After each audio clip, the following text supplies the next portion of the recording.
Mula sa 200 pesos per kilo noong nakaraang linggo, bumaba sa 60 pesos per kilo ang Baguio bean sa Blumentritt Market sa Maynila.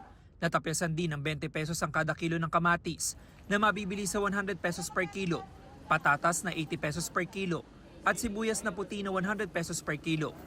Malaki rin ang binaba sa presyo ng sibuyas na pula na 120 pesos per kilo at repolyo na 70 pesos per kilo.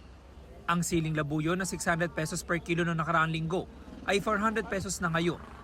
Hindi naman gumalaw ang presyo ng luya sa 120 pesos per kilo at bawang na 140 pesos per kilo. Siguro sa katumalan din sa dami ng mga angkat na gulay. Pag nababa ang kuwan nila, dumadagdag lang sila kahit paano, kahit konting dagdag. Ganon din kami pag inaangkat namin doon sa Divisoria. Swak naman sa budget ng mga mamimili ang mga gulay na nakatumpo. Gaya ni Christina na 2 plastic ng siling labuyo ang binili sa halagang 20 pesos. Kesa yung kilo-kilo, pag nakalagay sa rep, di rin masyadong sariwa. Ito, isang gamit lang to. Nilalagay ko sa bagoong.